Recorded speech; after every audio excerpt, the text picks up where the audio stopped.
Hallelujah! Sandali lang po mga kapatid ko at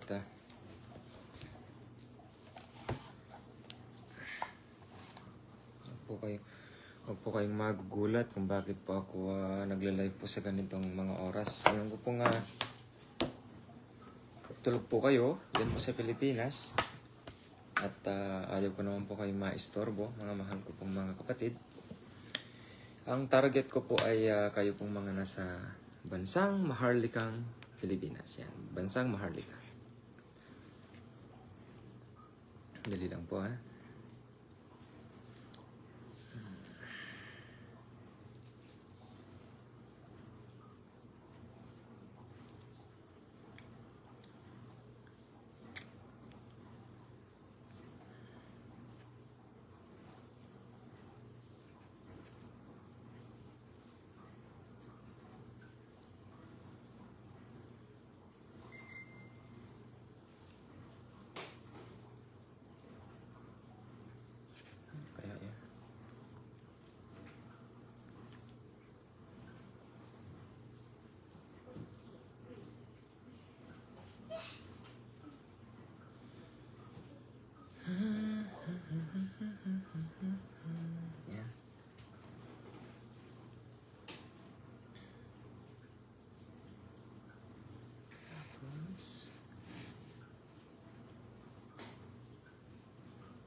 Kahit wala pong manood, okay lang po. Kasi hindi ko naman po talaga intention na mayroon pong manonood. Hindi ko pa intention, mga mahal ko. Mga mahal kong kapatid sa pananampalataya. Ayan. Saan tayo?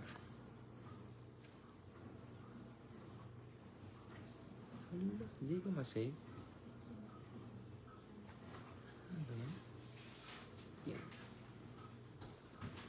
Ayun. Tapos, ilalagay ko ang highlights. Ayan. Pero kung maabutan po kayo, pero kung nanonood po kayo mga mahal ko pong kapatid,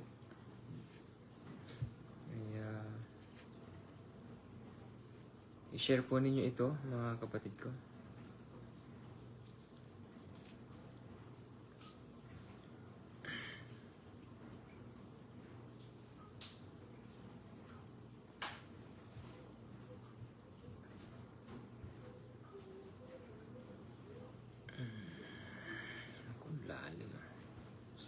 Share natin to.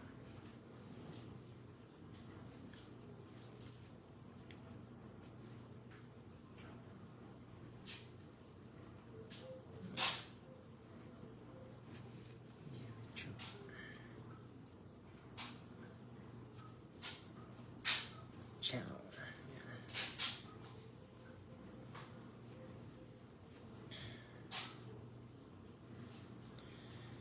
Dalawang account lang po ang ginagamit ko. Mga mahal ko pong mga kapatid. No, tithes, no? But tithe kulang naman. Dapat tithes and offerings yun eh. Dagdagan ko na lang po ng S mamaya. Tithes and offerings yun eh. Iba talaga itong Facebook. Pinagbintangan pa yun eh.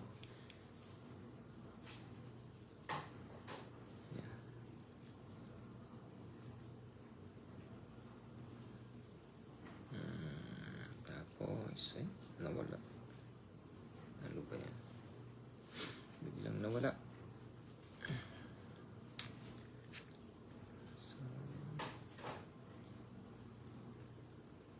kahit wala pong manonood, okay lang po. Pwede ba yun? Titigilan ko po ba kayo para hindi manood mga kapatid ko? Kasi hindi ko po talaga target na manood po kayo. Kaya ganitong oras po ako magtuturo po ngayon. Siyempre, may mga dahilan po tayo eh. Alam mo naman. Ayaw ko po kasing maistorbo. Yan. Para wala akong magtatanong. Kasi may mga nagtatanong po kasi nawawala po ako ng focus ko minsan. Saan pa? Okay. Yun lang. Hindi pa ako makapag-upload. sa mga groups kasi restricted po ako. So mga mahal ko pong mga kapatid, mga kababayan, lalong-lalo na po sa bansang Pilipinas, ang target ko po talaga ay kayo po dyan sa bansang Pilipinas. Nais ko pong ituro ulit, siyempre, ng ibang explanation, ng karagdagang mga informasyon po patungkol po sa ikapo at handog or tithes and offerings. Mga mahal ko pong mga kapatid, kung pag-aaralan po natin ang ating pananampalataya ay talagang malalim. Hindi naman po siya basta anak lang po tayo ng Diyos. Ano po? Siyempre, kung anak tayo ng Diyos, meron po tayong mga gagawin. May mga ministries po tayo. Tama po? So, tingnan po natin.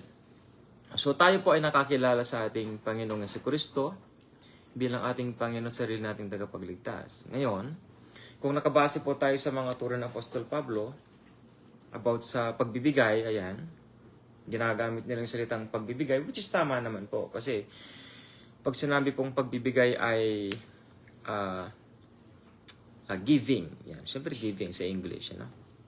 Ngayon po, ang giving po ay naayon sa Ebanghelyo ng biyaya ng Diyos. Kaya nga po biyaya. Pag sinabing biyaya, parang may kalayaan tayo kahit anong gusto nating gawin bilang mananampalataya. Bilang mga ligtas. Yan. Siyempre po, bilang mga nangaligtas, siyempre, wala po tayong alam sa batas ni Moises. Wala po tayong alam sa lumang tipan. Wala po tayong alam sa mga itinuro ng ating Panginoong Jesucristo. Kahit sinasabi po ng ating mga tagapagturo na Ebanghelyo ni Cristo. Actually, hindi po talaga Ebanghelyo ni Cristo yun. Kasi nga po, hindi naman tinuro ng Panginoong Jesucristo yung Ebanghelyo ng biyaya ng Diyos eh. O sa English ay the Gospel of Grace. Yan. Hindi po yan itinuro ng ating Panginoong Jesucristo. Ang nagturo po niyan, o naisulat ang nagturo niyan at nagsulat niyan, syempre, yung mga tagapanulat ni Apostol Pablo at si Apostol Pablo mismo. Ano po? So, napakaliwanag po yan, mga mahal ko pong mga kapatid sa pananampalataya. Ngayon po, syempre, bakit ko po nais na ituro ang ikapo at handog? Na kung saan po, hindi naman po dapat sana ituro sa mga bagong ligtas lang. Tama po? Hindi naman po talaga eh. Kasi ang mga ligtas lang, pag sinabi kong lang, kasi nga po, ligtas lang kayo eh, o ligtas lang tayo eh. Wala pa tayo sa tinatawag na pamumuhay sa pananampalataya. Kaliligtas mo lang eh. Halimbawa, satanista ka, o kaya agnostic ka, o kaya atheist ka, di ba? O kaya ibang mga relihiyon ka, tama? Ngayon, pag-aaralan mo yung pagiging anak ng Diyos. Tama po? So, kung pag-aaralan mo po ang pagiging anak ng Diyos, ang pinagbabasehan mo ngayon ay salita ng Diyos. Tama po? Kung ikukumpara ninyo kung makikinig lamang po tayo sa mga pastors po natin, maguguluhan kayo. Patungkol sa ikapo. Hello, Sister Sheena. Maguguluhan lang po kayo. Kasi nga po, may kanya-kanya silang turo eh. Kasi kaligtasan. Yung tinatawag nila sa kanila, one gospel. Sila yan. One gospel po sila eh. Ako sa akin po, two gospel na nakabase po sa banal na aklat. Pag sinabi po kasing two gospel, buo na yan. Buo na po. So, ligtas ka at namumuhay ka sa pananampalataya. Yun, dalawa yun. Naligtas ka na at ang gagawin mo, pag naligtas ka na, syempre, iba na yung buhay mo. Tama po? So, mamumuhay ka na yan. Mamumuhay ka na ayon sa salita ng Diyos. Ano yung salita ng Diyos? Sino bang nagturo ng salita ng Diyos? Siyempre, mapapag-aralan mo sa Old Testament ngayon kasi salita ng Diyos po yun eh. Ano po? So, ngayon, dumating naman din ang Diyos na naging tagapagligtas po natin, ang Panginoong Jesucristo. So, nagturo din po siya. Ano po? So, ngayon, kung mamumuhay po tayo bilang ligtas lang, wala ka na talaga ibang gagawin, kundi magbigay lang sa simbahan. Pero, hindi ka matututo. Bakit? Yun lang kasi ang level ng pananampalataya mo. Hanggang doon ka na lang po eh. Kasi ligtas ka nga lang po eh. So, paano ka mamumuhay ng kabanalan? Paano ka mamumuhay ngayon sa salita ng Diyos? Kaya hindi mo pwedeng pigilan ang paglagong espiritual. Kahit sino nga po lumalago eh. Tama po? Kahit sino lumalago. Hindi ka pwedeng hindi lalago, kapatid. Imposible, nagsisimba ka eh. Kahit konti, may mapupulot kang aral sa pagsisimba. Tama? Lalo na kapag ka nagba-Bible study ka, mas lalong matututo ka na naman. Di ba? Ang mahal kong kapatid. Ituro nga lang sa'yo ang pastor mo kung paano manalangin, laking tulong na nun. Di ba? Mag-aral pa kaya ng salita ng Diyos, kapatid. So, lalagaw ka talaga sa pananampalataya mo, hindi mo maiwasan yon. Ngayon, syempre, anong dapat mong gawin kapag bago ka na sa pananampalataya? Di ba? So, itong mga...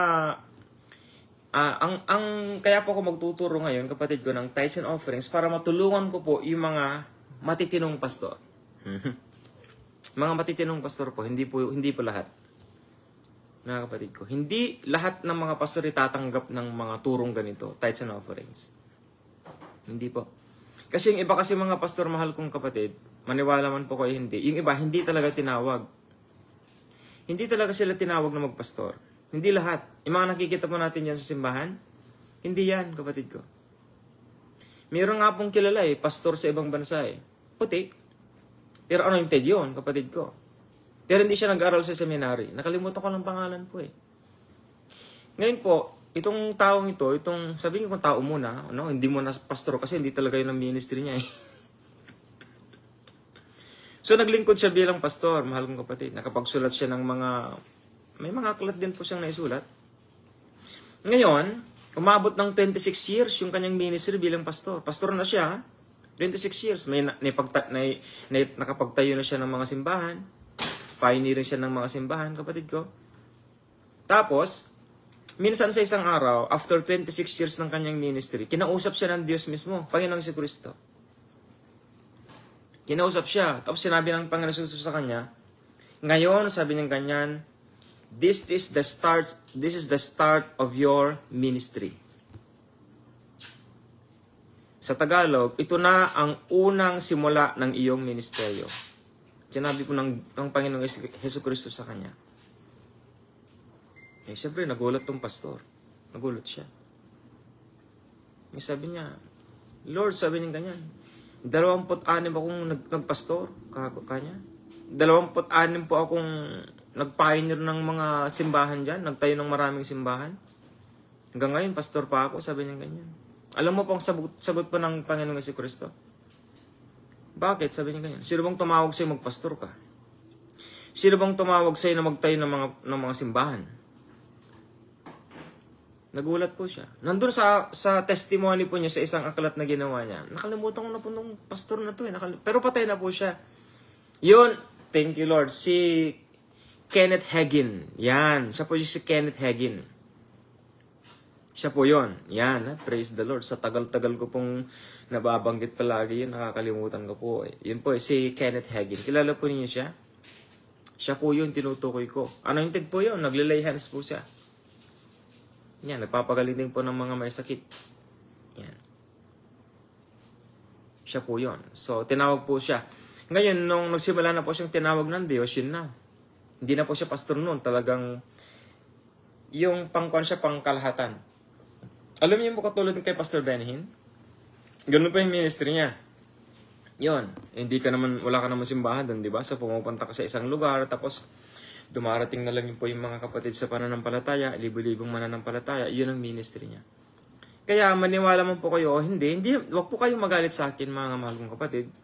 Kung hindi niyo po naintindihan, okay lang po kasi hindi niyo naintindihan kasi hindi yun level ng iyong pananampalataya. Tama po? O yun. So talagang, alam nila yan. May mga pastor talaga, hindi talaga tinawag na magpastor, mga kapatid ko. Baka siguro, may mga pastor tayo na nagpapastor sila, pero ang totoo, mga ibanghelista sila. Paano mo malalaman na ibanghelista yung mga pastor? Mahilig silang humayo. Yung nag-evangelize, ganyan. Yan. Mga ibanghelista yung mga yan. Kaya nga merong, kung minsan na, may mga simbahan na evangelist, di ba? Evangelist church, mga ganyan. O ibig sabihin, by the name itself, hindi talaga pastor yon, ibanghelista, mga kapatid ko. Amen po? Ngayon, nag-iika po ka ba doon? Supposed to be hindi, kasi evangelist siya. Giving lang dapat. Di ba? Kaya, kung minsan, magulo talaga, mahal kong kapatid. napakagulo ng ministeryo ng ating pong mga pastor na nagaling po sa seminary. Kasi po, talagang, hindi mo nga talaga maintindihan, kapatid ko, ano eh? May mga iba't ibang theology po sila. Pero ang tithes and offerings po, mga mahal ko pong kapatid, ituturo ko po sa inyo biblically at maliwanag pa sa sikat ng araw. Kasi to gospel po siya eh. Kaya maintindihan mo talaga, mahal kong kapatid. O, bigyan ko po kayo ng halimbawa. So, ligtas ka lang. Tama? So, paano ko nga naman magbibigay ng ikapo at handog? Sige. Di ba hindi? Mahirapan ka. Kasi ligtas ka lang eh. Kagagaling mo nga lang sa labas eh. Kakakilala mo pa lang sa Panginoon Hesus Kristo bilang Panginoon sarili mong tagapagligtas sa labas. Kasi may mga ebanghilista po tayo sa labas eh, di ba?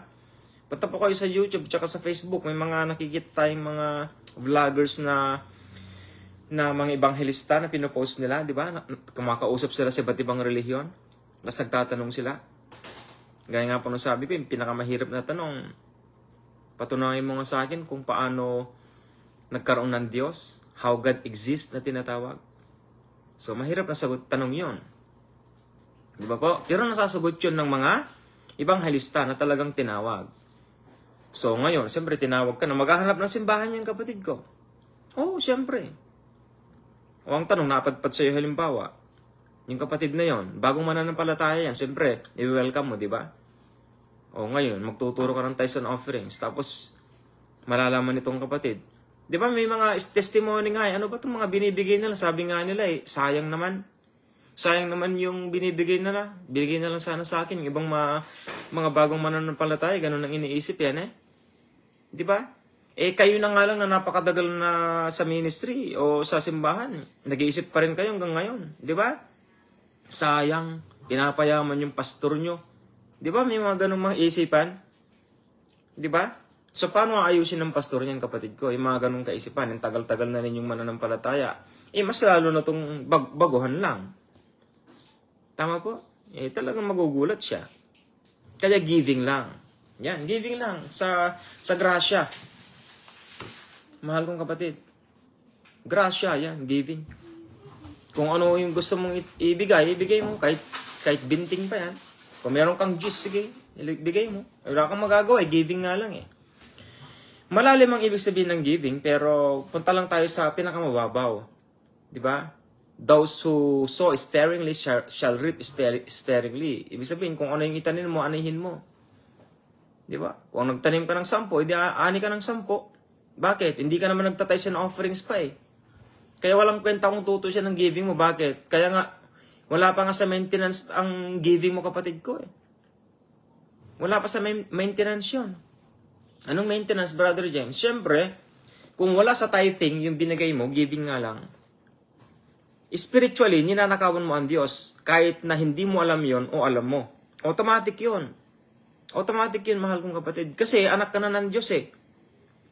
Di ba? Kaya nga po dapat tayong mag-aral ng salita ng Diyos. Ayun, naintindihan po ninyo ako? Mga mahal ko pong kapatid. Di ba napakaluwang? Napakalawak? Kaya hindi lang po dapat tayo ligtas lang. Ayaw mo sa hindi, lalago ka sa pananampalataya. Lalo na kung talagang tinawag ka ng Diyos, di ba? Binigyan ka niya ng banal na spirito. Tama po. O ngayon, sa mga anak ng Diyos na mayroong mga banal na spirito dyan, paano mo malalaman na mayroong kang banal na spirito? Every time na nakagawa ka ng hindi maganda, nakukonsensya ka. Yun. Malalaman mo, kapatid ko, Diyos yan eh. Diyos ang banal na spirito na binigay sa'yo. Hindi lang basta espiritu lang. Kaya nga, banal eh. Holy, sabi niya, di ba?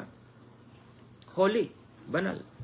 Binigay sa'yo ng amang nasa langit sa pamagitan ng ating Panginoong Jesucristo na kanyang ipinanalangin. Di ba? Anak ka ng Diyos. Lumalago ka sa pananampalataya. Kaya nga, giving lang. Ang giving, hindi po siya tithes and offerings. Hindi po. Magkaiba. At makikita mo lang dyan kung tutuusin talaga sa mga sulat ni Apostol Pablo. Kasi hindi niya pwedeng puwersahin ang mga bagong mananampalataya. At maniwala man po kayo o hindi, mga mahal kong kapatid, ang pagtuturo ng tithes and offerings sa simbahan, hindi 1 taon, hindi 2 taon, hindi 4 na taon, hindi 5 taon. Bakit, Brother James? Sa tigas ba naman ng mga ulo ng mga kapatid sa pananampalataya? Hanggang ngayon nga, patitigas pa rin ang ulo nila. Hanggang ngayon, hindi rin nila naintindihan. Kasi nga, una, walang nagtuturo ng tama. Di ba? Walang nagtuturo ng tama, mahal kong kapatid. Di ba? Kumbaga, ang tithes and offerings, palabok lang ng simbahan. Di ba? Parang casual lang. Magbigay po tayo ng tithes, magbigay po tayo ng ikapot handog. Siyempre, ikaw naman, wala kang kaalam-alam. Nagbibigay ka, pero hindi pa tithes yun. Di ba? May mga kapatid tayo nakakausap ako dyan noon. Kahit na sinasabi ng pastor, no, 10 bahagi ng iyong kita, hanggang ngayon, hindi na nagagawa yun. Hanggang ngayon. Mahal kong kapatid. So, walang kwenta. Bakit walang kwenta, Brother James? Wala pa sa maintenance yun eh. Ang tithes o ikapo ay maintenance ng simbahan. Di ba?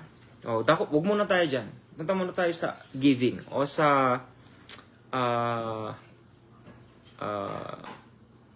kalimutan ko na tuloy yung Tagalog ng giving. Pagbibigay, yan. Pagbibigay. Kaya sa pagbibigay, bilang bagong mananampalataya, merong process yan. Kaya meron po nga pong paglagong spiritual po eh. Ngayon, ang paglagong spiritual, yan ang ministry ng mga pastor sa simbahan. Ayan, papasok na ngayon ng mga pastor. Hindi naman talaga dapat ako magtuturo, kapatid ko, ng two gospel. Wala naman po akong simbahan eh. Ang simbahan meron dun po sa Pilipinas. Di ba po? Siyempre, pioneer pa ako ng church doon. Pwede po akong magturo para sa kanila. Di ba? Meron din pong pioneer church din po sa Pakistan. Pwede rin po akong magturo para sa kanila. Ganoon din po sa Africa, Kenya, Africa. Pwede rin po akong magturo doon. Online nga lang. Di ba? Pero para sa kanila lang yun. Pwede akong mag-send para sa kanila lang. Kaya lang po kasi, naawa po ako sa mga mahal po nating. Yan. Siyempre, mahal din po ninyo mga pastor po ninyo. So, alam ko po na alam ko po na mahal po natin ang ating pong mga tagapaglingkod. Yan. Ang ating pong mga banal na pastor. Ayan. So, papasok na po ngayon ng mga pastor. Ngayon, ang layunin ng mga pastor, ang dahilan ng mga pastor, ang ministeryo ng mga pastor ay turuan at alagaan ang mga mananampalataya. Mga luma at mga bago at nagluluma. Yan. So, halo-halo yan. Di ba? Ayan, mga mahal ko pong kapatid. Kung tutusin nga, mga pastor, ganitong gawin ninyo eh. Kasi hindi naman po ako si pastor eh. Wala po akong pioneering church. Pero pag magtatayo pa kami ng simbahan po dito po sa Canada, dito po sa lugar po namin, ituturo ko po yun. Pagdating ng araw, syempre. Ganito dapat yun eh. Di ba? Iba-iba yung mga nagsisimba sa simbahan. Iba-iba sila. Tama po? Kung tutusin talaga, dapat ihiwalay yung mga dating nagsisimba at mga bago-baguhang nagsisimba. Bakit?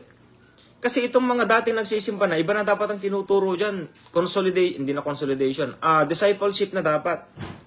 Yan, discipleship. After 3 years, 4 years, 5 years. Actually, 5 years supposed to be. Nasa parte na sila ng discipleship.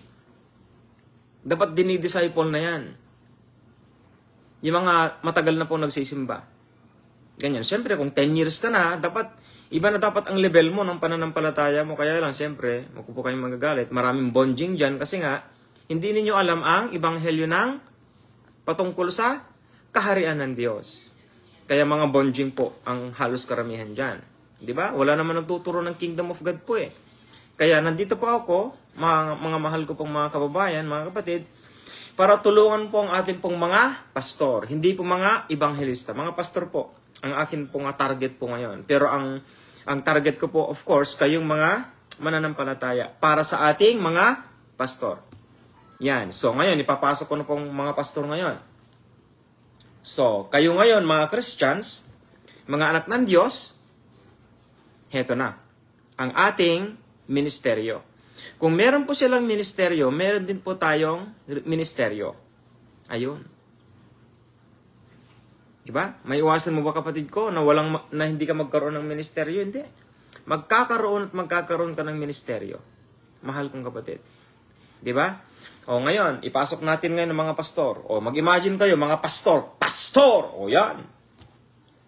Ang tanong, sino ba sila? Ayun, ang tanong. Naku, yan na. May sagot ba kayo, kapatid ko? Sino ba sila? O, yung iba sa inyo siguro magsasabi, mga servants o mga alipin. Alipin po talaga sila, kapatid ko. Ikaw, Brother James, alipin ka ba? Hindi po. Hindi po ako alipin. Isa po akong representante ng Diyos Ama para po sa huling mga araw. Yan. Ito po, mga kapatid ko. Di ba? Nagtuturo pa ako ng mga turo na hindi pa ninyo napag-aralan mula po nung naging Christian po kayo. Yan. Una pa lang, 2 gospel, wala na. Ano ba yung 2 gospel na yan? Di ba? So, doon pa lang po eh. Ako po ang pioneering na nagtuturo. I am the pioneer ng Remnant of the Lord Jesus Christ End Times International Ministry. Yan po, di ba? For God's glory, syempre. Kasi pagka binigyan ka ng ministeryo, syempre, dapat, alam mo yung stand mo. Alam mo yung pagkatawag mo. Hindi naman porke sinasabi ko yung pagkatawag ng Lord sa akin, tinataas ko ng sarili ko. Paano po ninyo makikilala ang ministry? Hindi ko naman po sasabihin, di ba? Tama po? Paano kipapakilala ang Panginoon si Kristo kung di ko naman po sasabihin sa buhay ko? Tama po? O, yun. So, yun po siya, no? So, binigyan po ako ng Panginoong Yesu Kristo o ng God the Father sa pamamagitan ng Panginoong Yesu Kristo ayon sa Banal na Espiritu. Ito nga po, Remnant of the Lord Jesus Christ End Times International Ministry. Yan. Nagsimula po yan noong 2012. Yan. 12 taon. Yan. Ngayon po, yung ministry na yan ay meron pong kalakip na 2 ebanghelyo. Excuse me. Ang 2 gospel and ang Remnant of the Lord Jesus Christ End Times International Ministry ay merong 2 gospel. Yan. 2 gospel po siya. Ang 2 gospel, ito yung pundasyon ng mga remnant. Yan. Itong 2 gospel. Pero, dahil sa nagtuturo po ako sa online, kailangan ninyo ring maunawaan yung 2 gospel. Okay? 2 gospel. O 2 ebanghelyo. Tama po? Yan. Tinuturo ko po sa inyo ng Tagalog, mga mahal ko pong mga kapatid. Pero nakafocus po ako ngayon sa tithes and offerings. Sa ikapo at handog. Tama po? O yun. So naituro ko na po sa inyo yung giving. Sa Gospel of Grace, giving lang yan.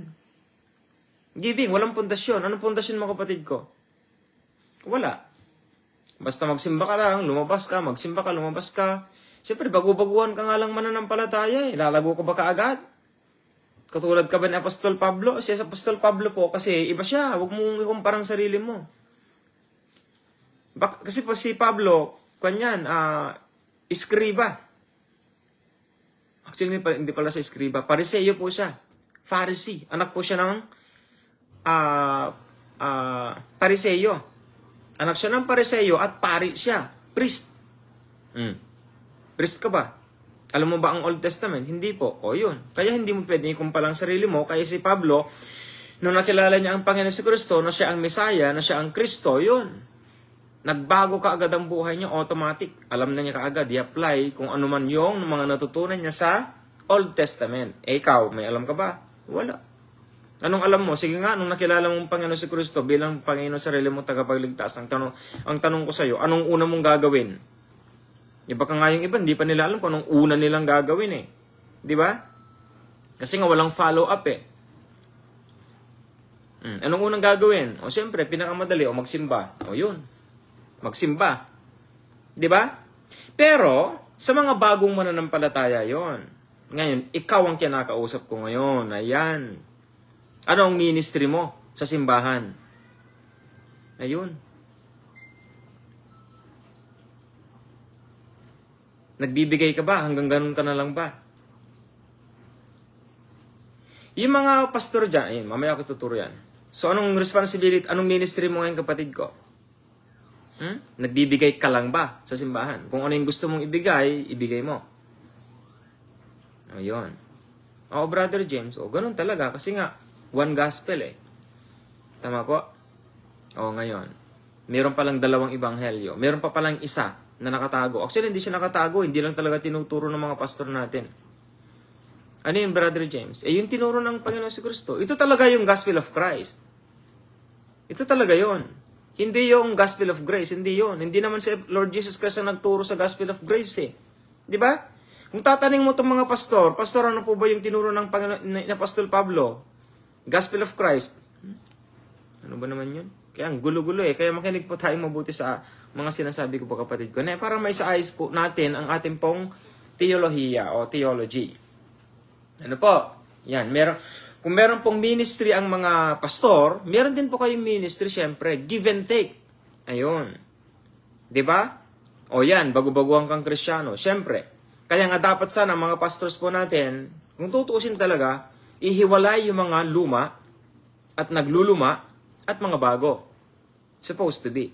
Kasi itong mga luma, dapat nakaseparate ang mga gatherings na yan. Kaya meron tayong listahan kung tutusin. Hindi naman membership yon, hindi po. Dapat nakalista sila. Yan. Kasi iba talagang ministeryo nila. Yun yung tinatawag doon papasok yung discipleship. Di ba? Hindi pwedeng halo-halo. Hindi ka pwedeng mag-conduct ng discipleship tapos pati itong mga bago magsisimba rin o sasama. Mali yun. Hindi niya pwedeng kainin yon na kung saan bata pa sa pananampalataya. Kaya maraming dapat ayusin sa simbahan ng Diyos. 'Di ba? Kaya kailangan natin ng spirit of wisdom eh.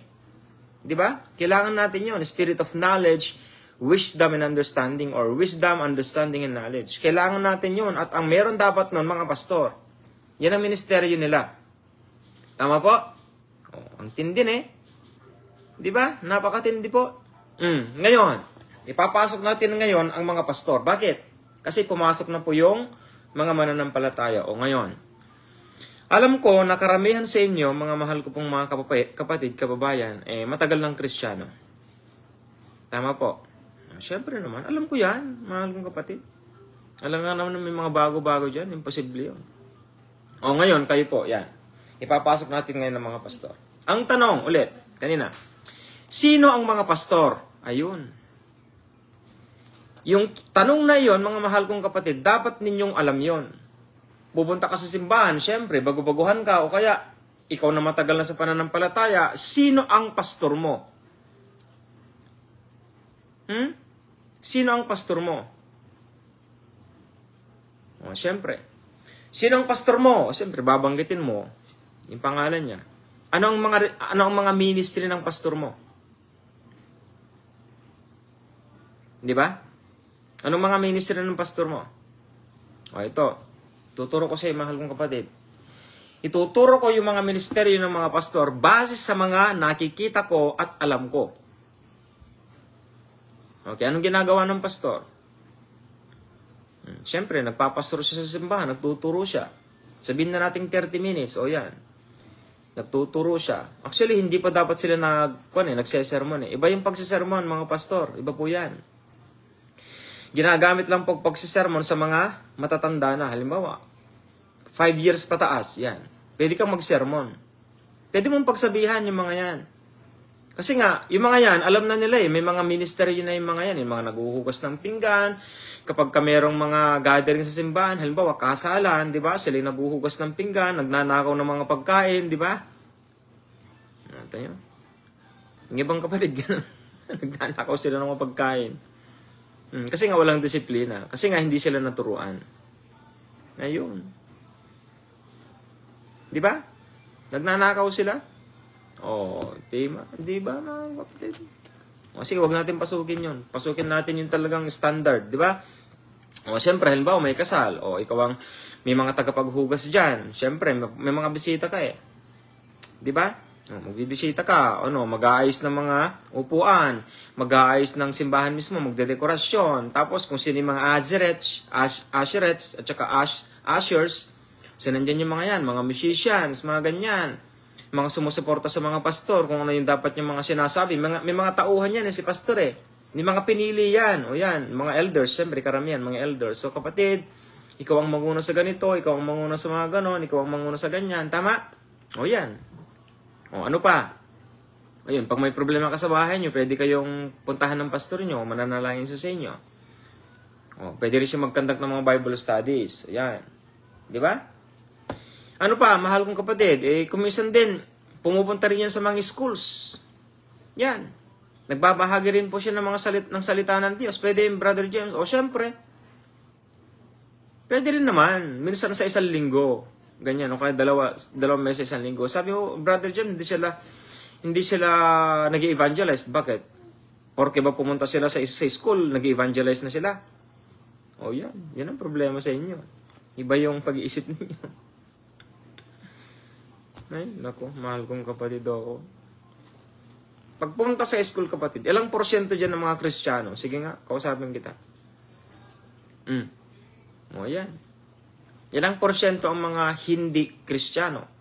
O, konti lang. Di ba?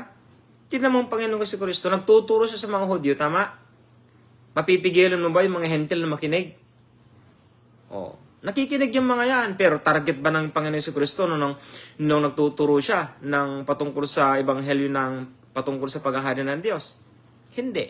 Nakikinig lang sila.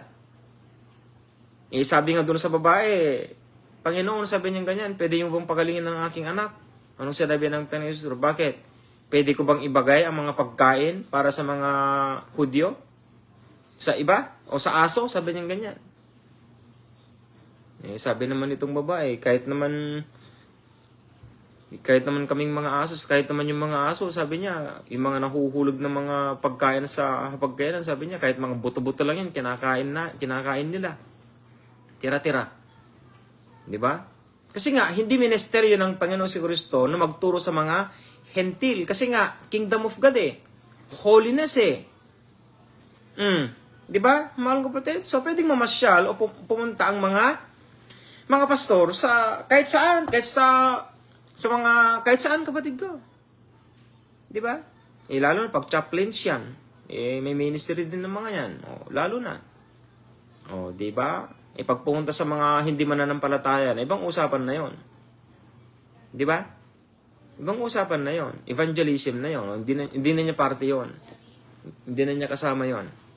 Okay, so ngayon, ipasok natin ngayon ang mga pastor. Sino ang mga pastor? Yun ang mga misteryo nila. Ang mga ministeryo nila. Di ba? Huwag ka nang dagdagan yun. Enough na po yan. Nagbibigay lang po ako ng example. Ngayon, dito ngayon nahahati ang mga pastor po natin. Yan. Siyempre, nag-aaral sila sa seminary. Yung iba, hindi rin nakapag-aral.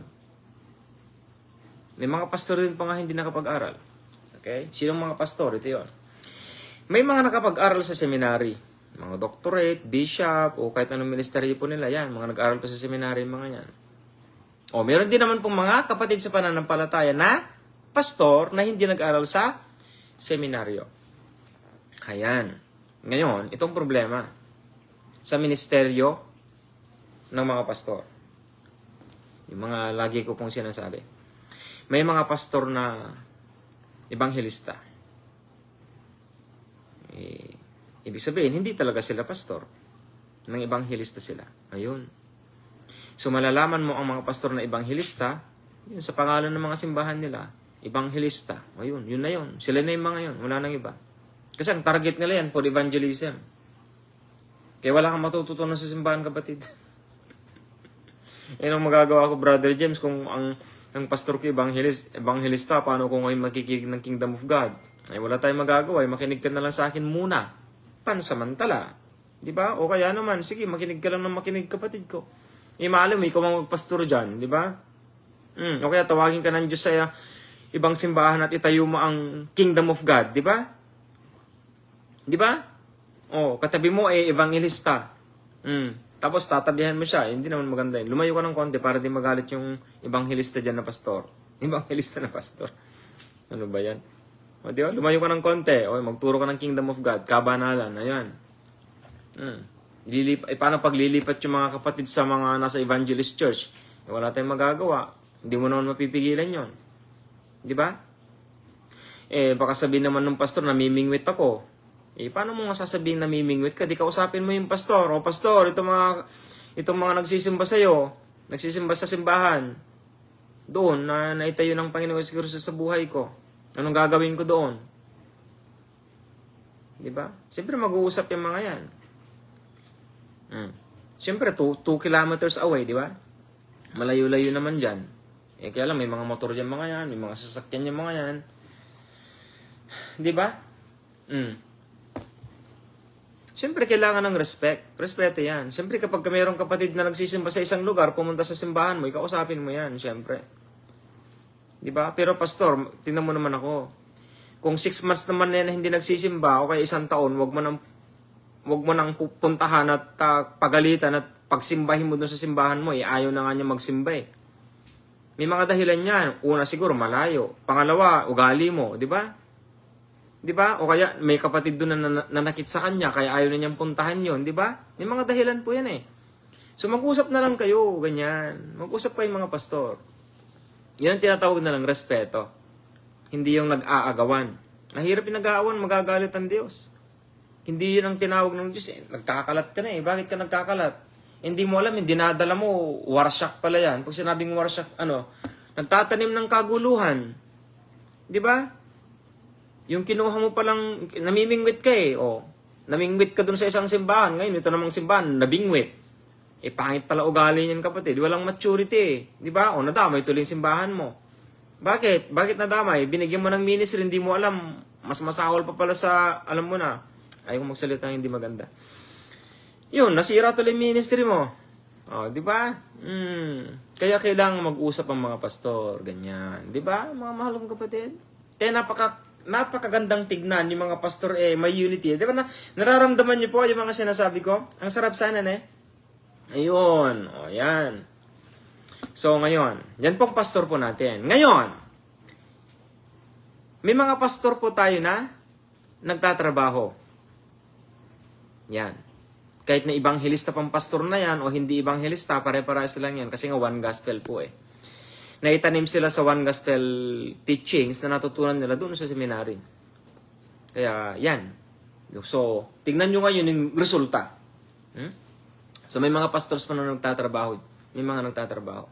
Wala pa silang magagawa kasi nga may asawa yan, may mga anak. Di ba? So, yun.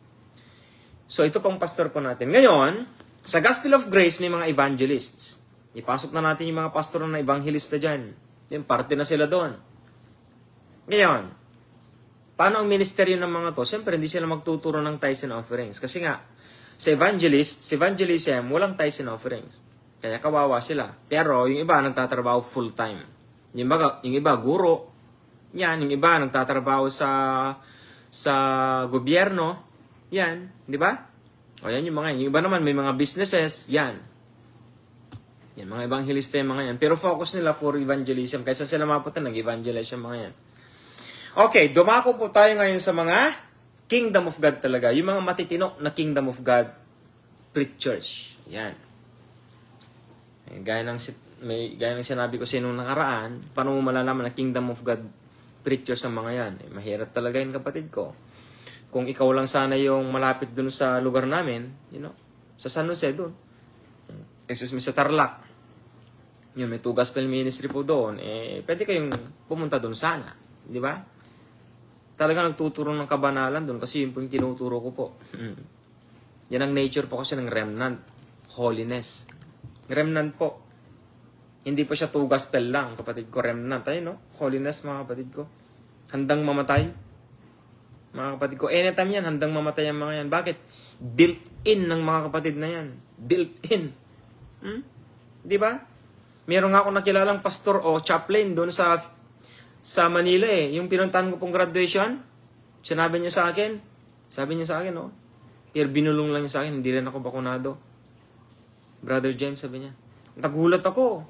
Tapos siyempre, kahit hindi ko tinatanong, sinabi niya, siyempre, mananampalataya tayo. Alam nga naman, magpapabakuna tayo.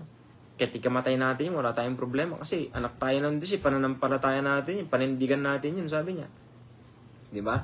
Alam niya alam talaga ng isang tao kung remnant siya o hindi. Handa yan, yun.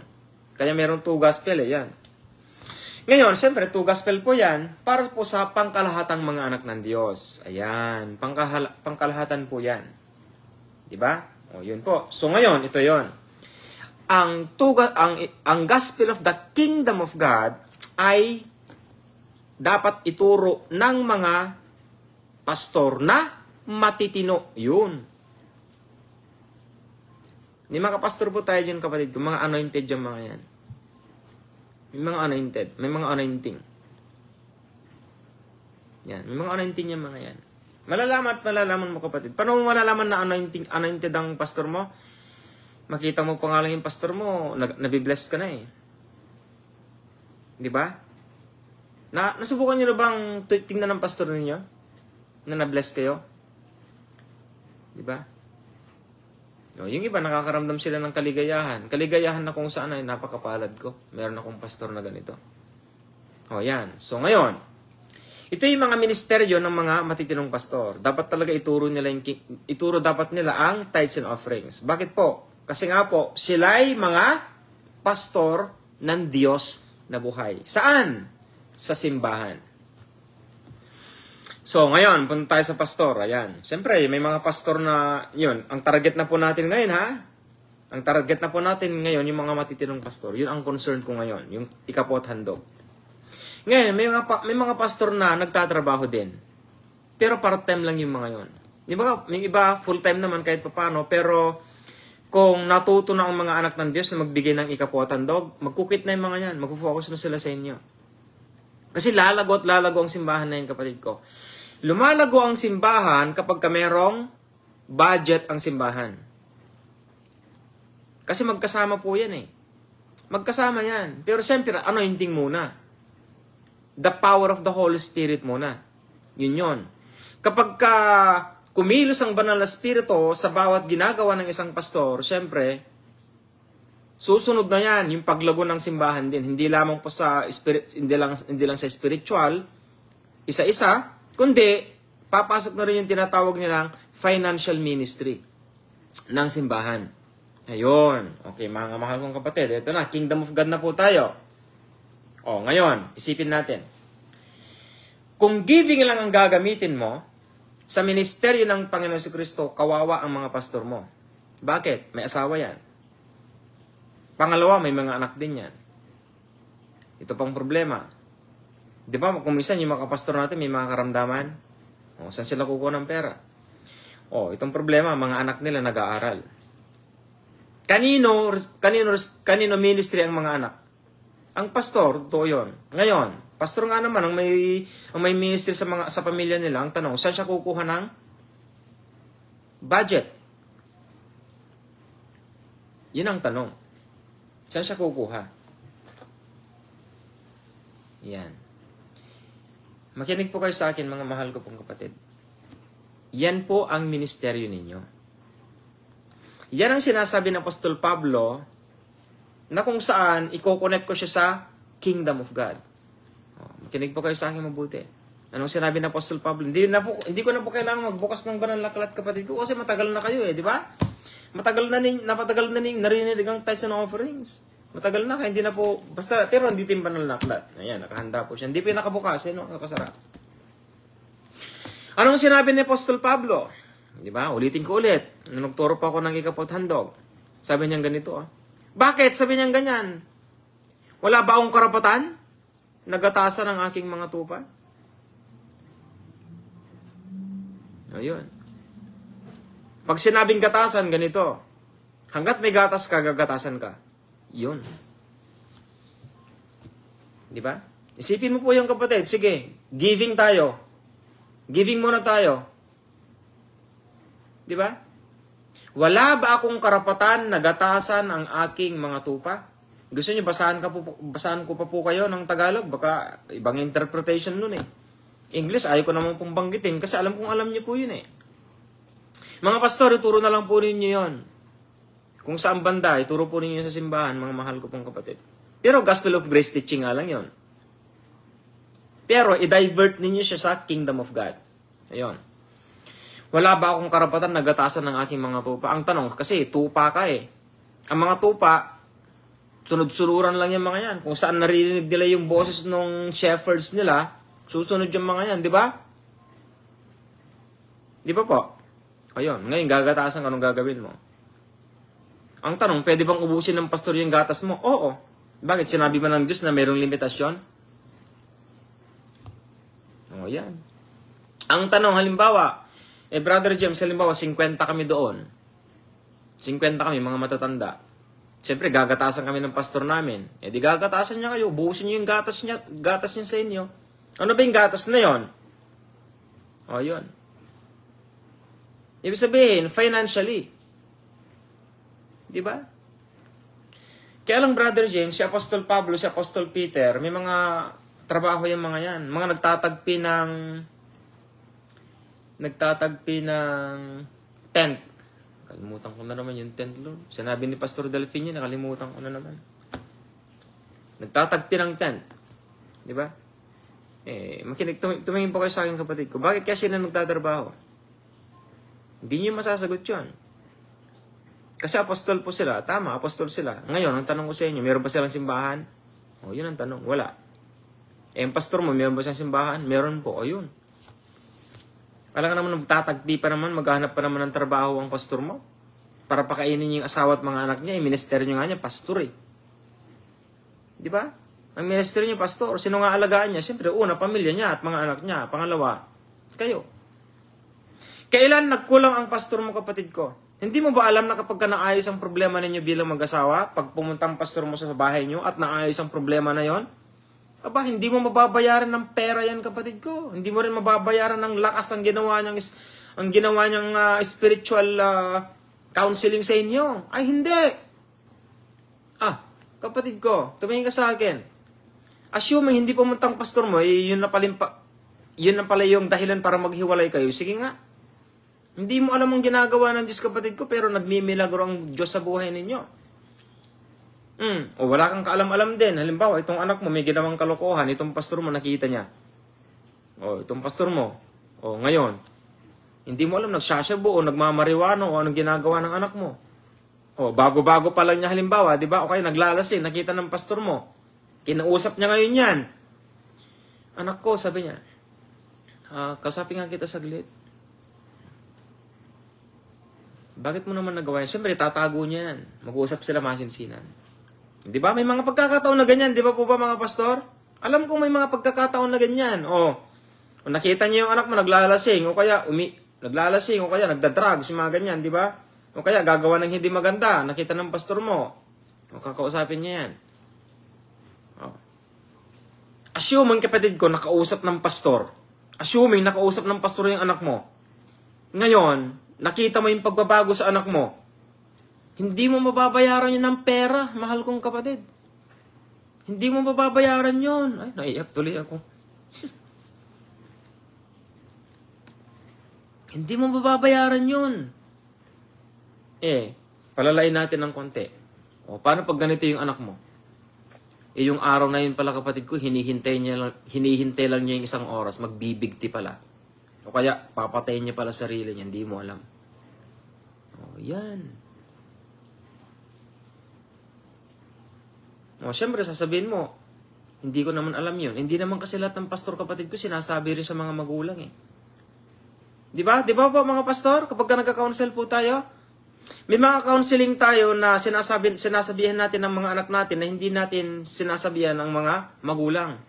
Sinasabihan lang natin ang mga magulang kung ang batang ito ay talagang lumalala na. Pag sinabing lumalala na, nakita mo, 1 warning, 2 warning. O, sasabihin mo na sa mga magulang. Di ba? O, siyempre, may mga warnings yan. Kahit naman ikaw, tatay, pagka may sinabihan, pagka kinounseling ka ng pastor, hindi rin naman basta-basta sinasabi sa asawa yan, di ba? O, ganoon din naman sa iyo, nanay, halimbawa. Di ba? O, may mga bagay na mga ganyan, yung secrecy o patago. Hindi naman sila patago, yung secret, kumbaga, para sa ikabubuti. Yan. Ibig sabihin, Brother James, yung hindi mo ba, yung sekreto ba, kasalanan ba, hindi po? Tinatago mo lang for safety. Pero, babanggitin pa rin yan for reconciliation or for safety rin. Yan. Siyempre. Kasi po, pag nagka-counsel po ako, pagka naayos ko na yung isa, pumunta ako sa isa. O, pagka naayos ko na yung isa, yun, pagsasamahin ko na. Kasi, parte tayo ng reconciliation eh. Ministeryo yan ng isang pastor. Mababayaran mo ba yan? Hindi. Di ba? Kung minsan nga, ang pastor mo, kahit na wala pera yan, kahit na konti na lang yung pera niya, binibigay pa sa inyo eh. Which is hindi naman sana dapat eh. Kaya napakalaki ng ministeryo ng mga pastors po natin. Mga matitino, Yan. Napakalaki. O ngayon, anong ministeryo mo sa pastor mo ngayon? Di ba? Ikaw naman ngayon. Kasi ginagawa ng pastor mo yung parte niya, yung ministeryo niya sa iyo eh. Siyempre, may ministeryo ka pa rin. Can you say that now? 1 hour, anak ko, okay? Ang kiss. Love you. Thank you, Dad. I'm going to go back. Yeah, it smells good. Yeah, it smells like shampoo. Of course, you took a bath. So, kung may ministeryo ang mga pastor sa inyo, yan, may ministeryo din po kayo para sa mga pastor o para sa pastor mo yan, individually. Anong mga yon? Ano ang mga yon? Hindi lang iisa. Di ba? Kung isa nga, itong pastor mo nagdadrive o yatid yung mga anak niya. Tapos ikaw naman, syempre, may anak kang nag-aaral din doon, di ba? O libre pa yung sasakyan ng anak mo. Napakapalad mo. Tapos di ka nagbibigay ng ikapo at handog sa simbahan. Mahiya ka naman sana. Kaya wala tayong ibang magagawa kundi makinig di ba? Pero wala din naman ibang magagawa ang Diyos kundi maghintay. Maghintay. Hanggang kailan? Hanggang kailan maghihintay ang pastor mo? Ayan. Anong ministeryo mga kapatid ko? Ito ang problema ng pastor. Ayun, pasukin natin. Anong problema ng mga pastor? Siyempre, pamilya niya. Una. Diba? Anong sinabi ng Panginoon si Kristo? Kung ang pastor, hindi niya kayang alagaan yung... Actually, si Apostol Pablo, kung ang isang naglilingkod, hindi niya kayang alagaan ang pamilya niya, paano niya aalagaan ang ministeryo niya o ang simbahan? Ngayon, ganito. Paano naman niya aalagaan nga ng pastor ang pamilya niya kung nagkukulang siya sa budget, di ba? Ayun. Yung sinabi ko sa inyo, halimbawa, kung pastor mo, handa akong mamatay. Kahit ako na lang, sige. Kahit ako na lang muna. Wala muna yung asawa at mga anak ko. Ako na lang muna. Mag-full time ako sa isang simbahan. Magtuturo ako, magkakaroon ako ng simbahan. Magtuturo ako ng tithes and offerings. Kung wala akong makakain, hindi ako kakain. Hindi ako maghahanap ng pagkain. Hindi ako mamamalimos, wala akong pupuntahan. Pero gagawin ko ang ministeryo ko. 100%.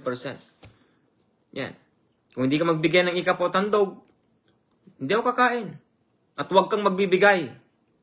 Yan, huwag kang magbibigay. Hayaan mo ako. Ganyan. Mamamatay talagang pastor mo kung wala kang ministeryo sa kanya. Di ba? Yun, napaka-basic nga siya Wala pa, hindi pa ako nagbibigay sa salita ng Diyos Logic pa lang yan kapatid ko, reasoning. Kasi po, built-in na kayo sa salita ng Diyos. Kayo mga Christian dyan. Alam na ninyo yung mga yan. Ngayon, siyempre, ako, sinabi ko na wala akong asawa muna, o single lang ako halimbawa, di ba? O ngayon, kaya lang, problema, yung pastor mo may asawa yan. May mga anak yan. Nag-aaral ang mga anak nila. May pang-tuition yung mga yan, pambili ng mga gamit sa eskwelahan, pamasahe, pagkain. Assuming ikaw, kapatid sa pananampalataya, 3 ang anak ng pastor mo. Siyempre may asawa siya, dapat may isang pastor, nandun siya sa simbahan. Assuming kapatid ko, nag-aaral yung mga yan. Kolehiyo pa yung isa. I-compute mo kung ilan ang gastos ng isang pastor mo. Kumpitin mo kapatid ko, pati gasolina siyempre. Yan. Sige nga. Paano susustentuhan ng pastor yon? Kaya nga tinatawag nila by faith By faith. Ang hirap ng ganun. Maghintay ka. Yun ang ibig sabihin nun. Wait. Pero nananalangin ng mga yan. May mga pastor na mga utak din. Sige, turo mo sa akin, Brother James. Pero ako magagalit. Sige, Brother James, hindi ako magagalit. Isa ka sa mga pinagpipray niya, kapatid.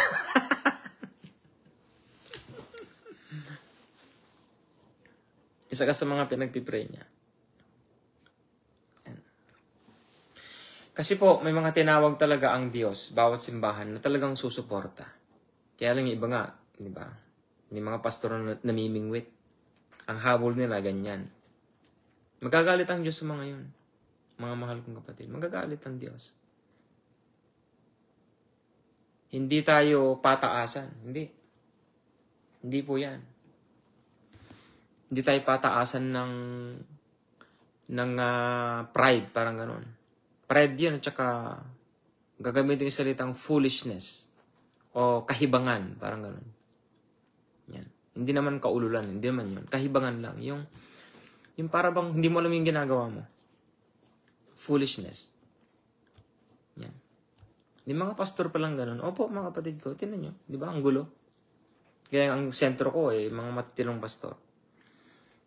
Paano mo kukumpitin? 3 anak niya, yung isa nagka-college, o meron siyang asawa. Di ba? O yung expenses niya, kapatid ko.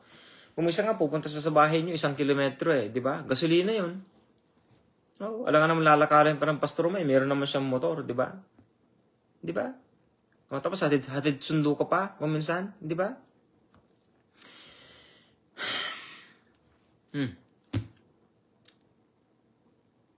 Masarap bang pakinggan, di ba? Kung tutusin, may halo sanang pagsisermon, pero hindi. Nakongonsensya talaga ako, kapatid ko. Yan. Kung may ministeryo ang mga pastor, may ministeryo din ang mga anak ng Diyos. Yan. Kaysa naman gagatasan kayo lahat. Kung i-apply ng pastor niyo yun, gagatasan kayo lahat, mangangayayat ka talaga. O, syempre, mangangayayat ka. Di ba? Nakalagay sa Old Testament, I gave you pastors to feed you with knowledge and understanding. To feed you with knowledge and understanding. Information. Ayun, nasa Jeremiah chapter 4 yata yun. Di ba? Napakaliwanag doon. I will give you pastors. Gabriel, can I have the iPad? Just 1 second. Actually, 1 second. 1 minute. Sige na. Yeah. Not on Facebook. Stay there. I will give you pastors. Punta pa ako sa Google. Yan.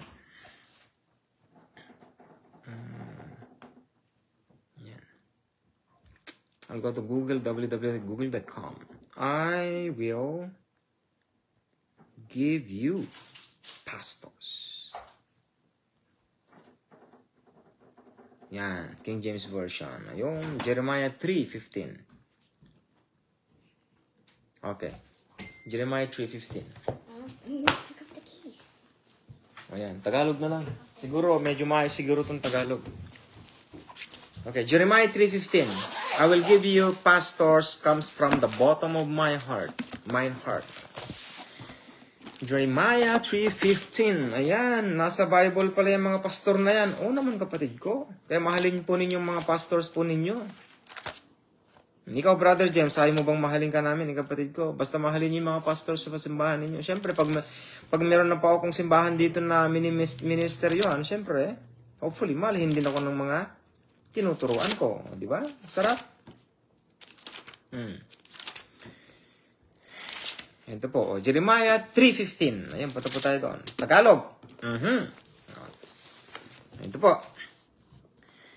At bibigyan ko kayo ng mga pastol ayon sa aking napupusuan. Ayun, hallelujah. Sarap na pakinggan, mga kapatid ko. Ibig sabihin, may mga pastor talaga dyan na pinili ng ating Panginoong Jesucristo.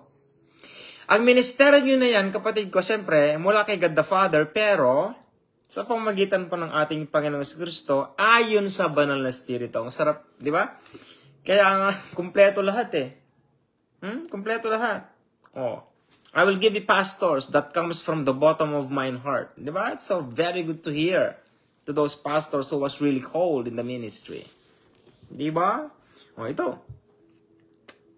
At bibigyan ko kayo ng mga pastol ayon sa aking napupusuan. So, ibig sabihin, may mga pastors talaga dyan na talagang napupusuan ng Diyos na buhay. Ngayon, sino sila mga mahal kong kapatid? Yung mga simbahan na lumalago siyempre, spiritually, hindi yung physically, kapatid. Bakit? Pwede ba yun, kapatid ko? May mga pastor dyan nga, prosperity gospel lang nga, yung focus nga nila, pera lang So, lalago nga naman yung simbahan nila, pero bubwit ang kanilang mga puso. Di ba? Mga bonjing, ayun. Mga baby, ayun mga yan. Kasi ibang focus ng pastor is prosperity gospel nga eh. Pero itong mga pastor naman, siyempre, na mula sa kanyang puso. Ayun. At bibigyan ko kayo ng mga pastol ayon sa aking napupusuan na magpapakain sa inyo ng kaalaman at unawa. O yun. Napakaliwanag, mahal kong mga kapatid, mga kababayan, mga mayayamang maharlikang bansa na nandyan. Kaya kung ako sa inyo mga kapatid ko, isend din nyo ito sa mga kakilala ninyo. Oo, wala kayong maririnig na ganitong turo, kapatid ko. Wala. Nahihirapan ng mga pastor niyo magturo ng tithes and offerings kasi nga hindi sila kingdom-minded. Yan, hindi nila alam yung pagkatawag talaga nila. Yan. Diba? Pero natututo rin po sila. Tingnan yung mga nakikinig ng mga pastor, ituturo din nila sa inyo. Totoo nga naman. Yan ang mga makikita mong pastor mo, pulubi. Sige nga, pastor. Bigyan ko po kayo ng halimbawa. Pwede po kayo magturo ng sira-sira yung damit sa simbahan. Yung butas ang sapin. Hindi naman butas ang brief, ha? Butas ang sapin lang. Mag-short kayo, pastor. Yung sira-sira. Sige, subukan ninyo. Kung anong magiging itsura ng simbahan. Kung gano'n ang suot-suot mo. Opo, huwag ka na mag-toothbrush, pastor. Huwag na. Kumain ka ng liddag. Ano ba yung liddag na kasing kuhol? Diba? Tapos yung merong yung tinatanggal na gano'n, ilagay ninyo sa ngipin ninyong gano'n para pag ngumiti kayo, kitang-kita kung anong kinain ninyo, di ba? Iliddag. No, basta yung takip ng kuhol. Huwag na kayong maligo, pastor. Minsan lang, sige. Mag-eksperimento po kayo. Pwede mo mag-eksperimento. Kapatid ko, sige nga, para makita ninyo halimbawa, di ba? Para makita ninyo halimbawa, kapatid ko. Sige. Kung anong mararamdaman ninyo. Mabaho ang hininga ng pastor ninyo, tapos yung damit niya, hindi pa nalabhan. Kasi bakit? Wala siyang pambili ng sabon eh. Bakit? Wala nga siyang pera eh. Wala nga siyang budget eh. Oh. Di ba? Sige nga, kapatid ko. O yan. O, kung may putok pang pastor mo, sige, pastor, may putok ka. Huwag mo nalagyan ng kanyan, roll on. Hayaan mo. Sige. Bakit? My dear brother, Shaman. I'm teaching my countrymen in concerning tithes and offerings. Yeah. Diba? Mahirap. Mahirap, kapatid ko. Ano pa? O, hindi siya magsusukulan ng buhok. Subukan mo hindi maligo, pastor, ng isang linggo. Sige nga. Tapos yung meron makitang mga, tawag dito, yung balakuba ka na eh. Yung dandruff. Pakita mo. Ano kaya itsura ng maging itsura? Tapos sasabihin ng mga pastor, pastor natin ganito, ganyan. Bakit nagsuot siya ng ganito? Bakit kaya niya ginawa ang ganito? Bakit niya sinunod si Brother Jim sa online? Ganyan. Para makita po ninyo physically. Di ba? Kaya nga ang Panginoon si Kristo, nagturo siya physically eh. Siya mismong nagturo eh. Pero ang tinuturo niya, Holy Spirit. O nung nagturo siya physically, by mouth, di ba? O, nung namatay na siya at muling nabuhay, di ba? O, here comes the Holy Spirit na. Yun ang resulta. Di ba? May mga pastors nga sa ibang bansa, di ba? Pulubi. Nagpapanggap silang pulubi sa harap ng simbahan, di ba? Kung iniisip na magbibigay sila ng ganito. O kaya, papapasukin siya sa simbahan. Yung iba, hindi namamansin.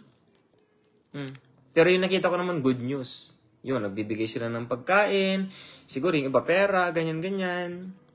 So, ngayon, nung oras ng pagsisermon o pagtuturo, hinintay nila yung pastor nila. Tapos nakita ng pastor nila, nanggaling doon sa harapan, naglalakad. Tinanggal niya yung mga alipor, yung orkititis niya, yung tawag doon. Yung palang pastor nila. Anong sinabi ng pastor? Good news. This is the right place. This is a real church. Merong namamalimos sa daan-daan, di ba? Sa simbahan. Sa labas. Binibigyan ninyo. Itong pastor nyo na naghihirap, di nyo binibigyan. Kung ibigay nyo na lang kaya ang budget na yan, sa simbahan para sa pastor nyo. E di, napagpala pa ninyo yung pastor nyo. Nagbibigay kayo na sa mga mahihirap, pero ang pastor nyo mismo hindi nyo tinitignan. Di ba po? Mga mahal ko po mga pastor na eh. Hopefully po, makatulong po ako sa inyo. And hopefully naman, mga kapatid ko, makatulong din po ako sa inyo. Vice versa, di ba? O ngayon, syempre, may budget ang pastor mo. May asawa at mga anak siya. Di ba? Nag-aaral yung mga anak niya. Ngayon, saan siya kukuha? Syempre, tithes and offerings. So yun, ipapasok ko na po yung tithes and offerings. Ituturo ko pa ba sa inyo yung tithes and offerings ngayon? Alam na ninyo? Ika-10 bahagi. Ilan na ika-10 bahagi ng 10? Isa.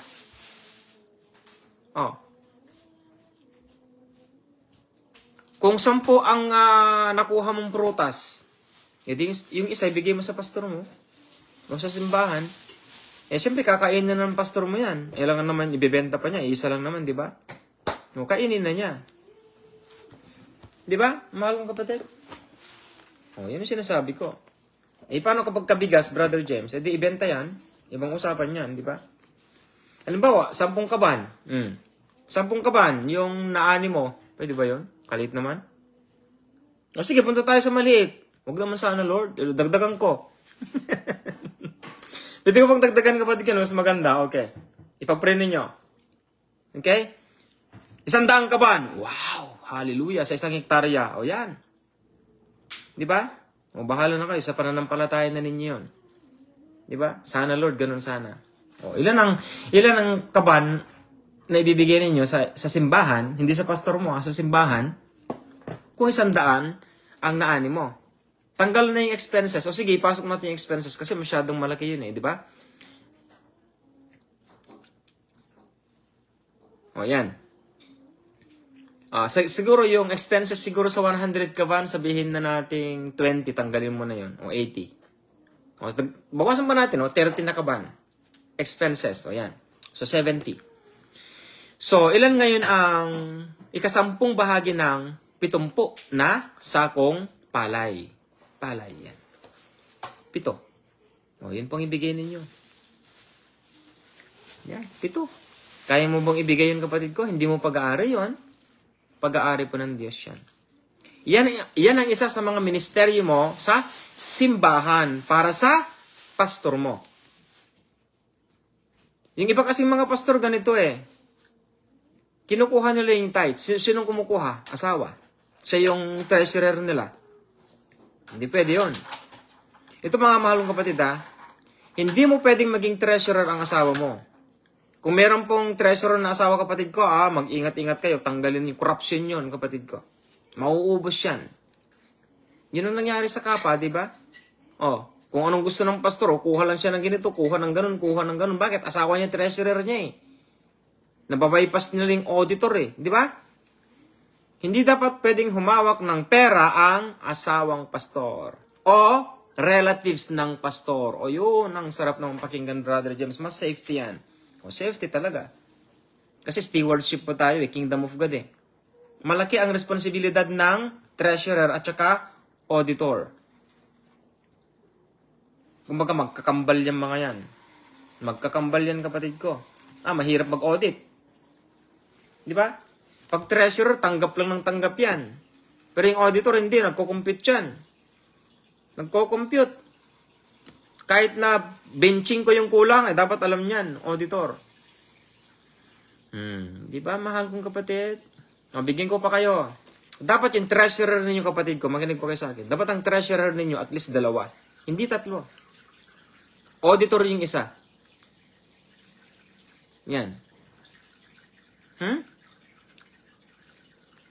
Pero syempre, huwag niyong itago sa pastor ninyo. Pastor, ito po yung napagkuhanan po natin.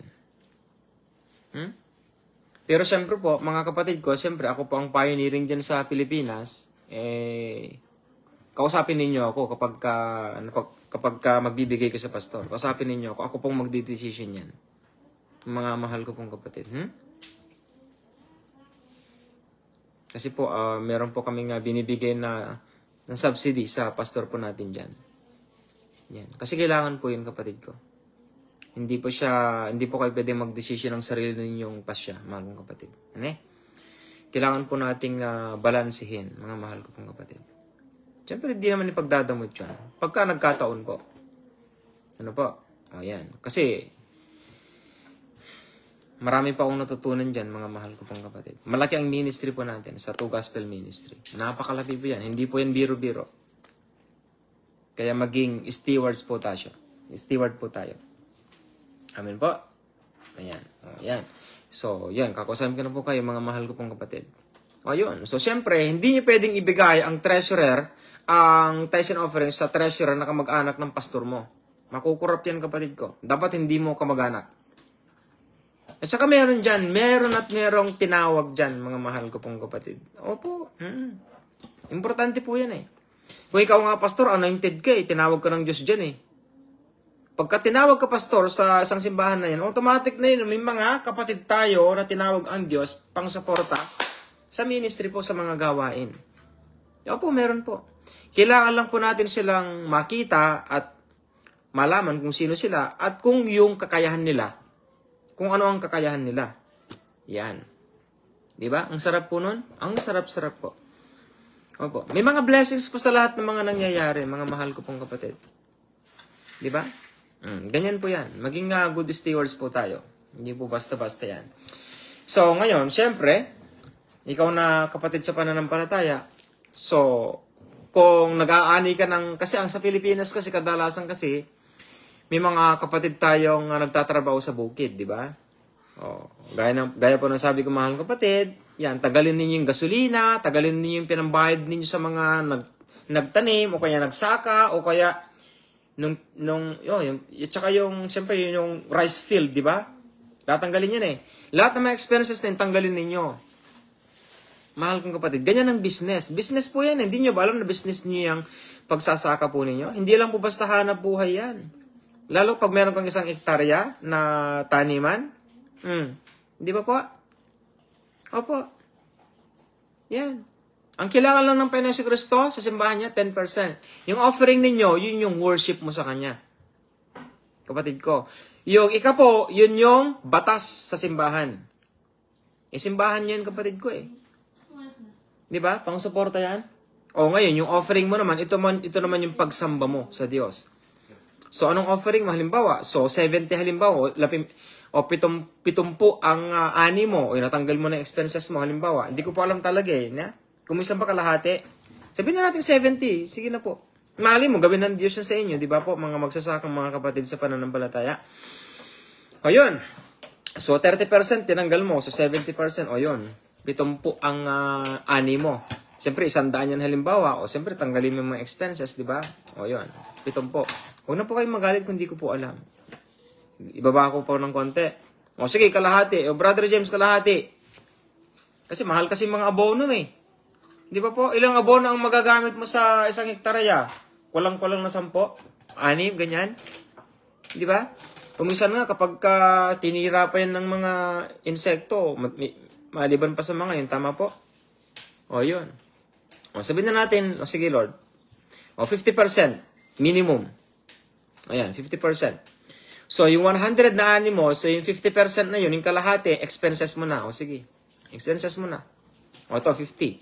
So, ngayon, ilan ang ibibigay mo sa simbahan sa 50 kabang palay? O, syempre, 5. O, ilan naman ang ibibigay mong offerings mo? Isama mo na yun, kapatid ko. Isama mo na yun. Isama mo na. O, halimbawa, 1. O, di 8. Di ba? O, hindi 8. Ang gulo naman. So, 5 yung pali na bigas para sa ikapo at yung 1 sakong bigas para sa offering mo. Yan. Pwede mong ilista yon. Pwede mong isulat. Paano ba isusulat yung Brother James? Maglagay ka ng isang sa tawag dito, envelope, sa envelope na maliit, isulat mo lang doon, 5 palay, 5 sakong palay, isulat mo doon. Ilagay mo yung pangalan mo, kapatid ko. Wala pang problema yon. Ilagay mo yung pangalan mo, kapatid ko. Pwede ba yon? Opo, pwede. Pwede po. Kasi hindi naman po sinasabi sa madlayan eh. Meron naman pong treasurer, 2 treasurer, tsaka isang auditor, at tsaka yung pastor. O yan. Makikita nila, aba, si kapatid, nagtatithes and offerings, hallelujah. Siyempre magagalak, mga kapatid ko. Tapos sasabihin niya sa madla, o ikaw naman, siyempre, pastor, kumusta po yung tithes and offerings ko? O, sige kapatid, puntahan natin, sabihin ko sa auditor at tsaka dun sa yung treasurer, ipakita natin yung mga naibigay mo sa loob ng 1 taon. Pwede naman pong mag-report pero kung lang yun, privacy, for private informations lang. Halimbawa, ikaw, nagtatides ka mula January hanggang December. O kaya January hanggang January to January, di ba? Ayun, pastor, nais ko po sana itanong kung ilan yung naibigay ko sa Diyos. Sa Diyos, hindi sa simbahan, sa Diyos, sa loob ng 1 taon. Yung sa tithes and offerings ko po. May purpose ang kapatid mo sa pananampalataya, bakit niya tinatanong yon? Siyempre, sabihin mo naman, kakausapin natin yung treasurer. Titignan natin kung ilan yung naibigay mo, kapatid ko. Makikita nyo, halos 100,000. Ibig sabihin, kung 100,000 halimbawa lang yung naibigay mong tithes and offerings, ibig sabihin, nasa 1,000,000, kapatid. Hallelujah! 1,000,000 yung binigay sa'yo ng Diyos. Regardless yung expenses, iba yung expenses doon. Di ba? Iba yung expenses doon. 100,000 na ibigay mo sa simbahan sa loob ng 1 taon, hindi mo namamalayan yun eh. Di ba? Kasi may mga gawain ganito, gawain ganon. Ikaw lang yun halimbawa. Ay, di ka magugulat. Hala, di ko alam, Lord, di ko namamalayan. Dumadaan pala sa kamay ko yung 1,000,000 sa loob ng 1 taon na pagpapala mo, Lord. Pero hindi lang yung kapatid. Hindi ka pa nagkakasakit. Di ba? Sarap pakinggan, no? Hindi nagkasakit ang asawa mo. Nagkasakit man siya, konti lang. Kasi pagod. Di ba? Mga anak mo, ubot-sipon lang. Di ba? Yung ginamit mo lang na gamot yun. Anong gamot doon? Bayabas. Yan. Lagundi. Ano pa? Oregano. Ano pa? Langka. Ay, pwede ba yun? Guyabano. Yan. Sabsabak. Sabsabak. Siyempre, pag nasugat ang paa mo, yung sugat mo, di ba, yung anak mo, kukuha ng sabsabak. Hindi ko naman sabsabak eh. Masakit yun. Pinatong mo lang na ganun, gumaling na. Di ba? Hindi nyo nakikita yung mahal kong mga kapatid. Ay, hallelujah. Hindi mo namamalayan. Yun palang pagpapala ng Diyos sa'yo. Hindi mo nakikita. Dumadaan pala sa palad ng 1,000,000. Ang kulang, ang problema, hindi mo lang napapansin. Kasi nga, yan, stewardship. Yan. Anong stewardship, Brother James? Kapatid ko, medyo sumusobra ka lang naman sa panggastos. Di ba? Hindi mo nakikita yun, mahal kong kapatid. Di ba? Wala ka pang binigay sa pastor mo, di ba? Wala ka pang binigay. Paano kapag may binibigay ka pa, halimbawa, meron kang tanim na gulay dito, di ba? Okay, marami kang alagang manok, di ba? O nagbigay ka sa pastor mo, minsan sa 1 buwan. Di ba? Actually, ang isang pastor na talagang merong ganitong uri ng mga anak ng Diyos na nagsisimba, mabubusog ang pastor. Mabubusog po sila. Kaya lang, siyempre, ang pastor mo mag-iingat. Siyempre, tataba yan. Siyempre, pag tumaba yan, delikado, ma-high blood dyan. Kaya sabi ko, ikaw po, pastor, o kayong mga pastor dyan na mayroong mga ganyang mga anak ng Diyos na talagang nagtatize, mag-exercise po kayo. Kayo, nanay din, ikaw din naman porke naman na may asawa kang pastor, ikaw naman, di mo rin naman alagaan ang sarili mo. Sige, magpakataba ka, sige, pastor, sister. Huwag kayong magpakataba, mga sisters, mga first ladies, yan. Huwag naman kayo, mag-exercise din kayo, syempre. Di ba? Yan, pa-dancing queen kayo, belly dancing. Kaya walking kayo, samahan ninyo yung mga kapatid na mga nanay, di ba? Pumunta kayo sa isang ministeryo, di ba? Mag-conduct kayo ng mga Bible studies, okay, magpakain kayo ng mga actually, sa simbahan po doon sa Two Gospel Ministries, kaya sabi ko, pagka merong medyo maganda yung tithes and offerings, medyo ipunin yan. Kasi po, target talaga dyan, mga feedings, ganyan. Mga feedings. Yan. Kung nanonood po yung treasurer dyan, at saka yung pastor po, yun po yan. kung sakali man pong maganda po yung tithes and offerings po dyan, kailangan po namin malaman. Kasi kailangan po talaga. At may mga plano po talaga ako dyan, mga ganyan. Siyempre. May mga feedings po yan, mga mahal kong kapatid. May mga ministry po yan. Hindi naman po basta-basta yan, mga mahal kong kapatid. Tsaka marami pong project po sa simbahan. Para po sa mga future generations ng mga anak ng Diyos. Yan. Lalo na yung mga anak ng mga kapatid. Yan. So, ganun po. So, naunawaan po ninyo, mahal kong kapatid, nagbagit po ba ako ng verses sa Banal na Aklat? Naunawaan niyo po? Yan. Ganun lang po kasimple, kapatid ko. Napakasimple. Mahal niyo pong pastor po ninyo? Halagaan po ninyo. Yan pong ministeryo po ninyo. Hindi po ninyo matutumbasan ang ministeryo ng inyong pastor sa bawat isa po sa inyo. No one can go beyond what your pastors do in the church. No one. The ministry of the pastors is very, very high in the ministry for the people of the living God. Kaya nakalagay po rito. Tuloy ko nga po ito. Hindi ko natatapos ito eh. Ito. At bibigyan ko kayo ng mga pastol ayon sa aking napupusuan na magpapakain sa inyo ng kaalaman at unawa. Diba? Pakakainin kayo ng kaalaman at unawa. Ilang minuto? 30 minutes. Maximum, isang oras. Diba? Maximum na po yun, isang oras. So, enough na po ba yun, mga mahal ko pong mga anointed pastors? So, yan, nakatulong po ako sa inyo. Hindi na po ako nagbasa po ng mga verses po sa Banal na Aklat. So, kayo na pong bahala doon. Siyempre, ang origin pa ng tithes and offerings ay yung sa panahon ni Abraham. Sino pa si Abraham? Ama ng maraming bansa. Sinong ama mo? Sa spiritual. Sa Banal na Aklat. Si Abraham. Di mag-tithes ka. Napakasimple, kapatid ko. Ministry po natin, hindi po natin responsibility. Ministry po natin yan, bilang anak ng Diyos. Ako po, sinanay kong sarili ko po. Sa susunod, testimony naman, sige. Sa susunod, testimony naman, tatawagin ko siguro ang asawa ko. Mag-testimony. Hindi siguro, mahiya ang asawa ko. Ako na lang.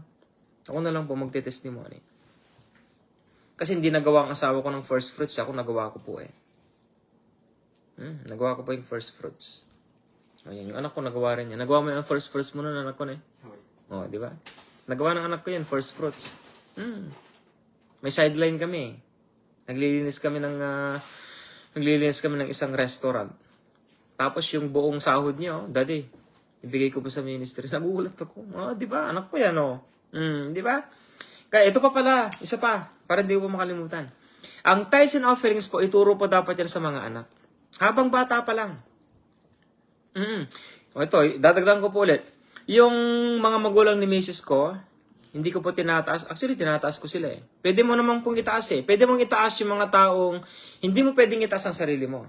Hindi mo pwedeng itaas ang sarili mong bangko, hindi po. Pero pwede mo itaas ang kapatid mo, hindi para itaas talaga sila na para i-glorify sila, hindi po. Para maging halimbawa po sila sa mga taong dapat na talagang kailangan matuto. Di ba? Para maunawaan mo na meron palang kapahamakan sa pupuntahan mo, meron ng isang kapatid na magsasabi sa'yo na kung saan naranasan niya. Halimbawa, drug addiction. Ayan. Halimbawa, gusto mong mag-drugs. Di ba? Ito, merong halimbawa. Yan. Huwag ka nang pumunta doon. Gusto mong mag-drugs, baka hindi mo magagawa yung ginawa ko. Mahirap bumalik. Di ba? Kaya nga addiction drugs Addict ka na Ano yung ganun? So, ganoon din naman yan, mga mahal kong kapatid. So, ngayon, ito po. Hello po, Ate Maribeth. Pakinggan po ninyo, Ate Maribeth and Pastor Delphine. Malaking tulong po ito. I-send po ninyo yan sa mga, lalo-lalo na po sa mga kakilala po natin. Kakilala po ninyo. Ang ganda po ng pagkaka-deliver po ng tithes and offerings po para po sa inyo at mga sa lahat po ng mga matitinong pastor. Talagang exclusive sa mga matitinong pastor. Ayan po. So, hopefully po, mga mahal ko pong kapatid, ay maging kagalakan po natin ang natutunan po natin about sa ikapuat handog. Huwag ka nang lumayo. Gab, come here na. I'll gonna pray na. Itong anak ko, mag-pray kasi ako eh. Kaya ito, pumunta na naman. Okay. So hanggang doon na lamang po, mahal kong kapatid. Ano? Okay, so let us pray. I think about it.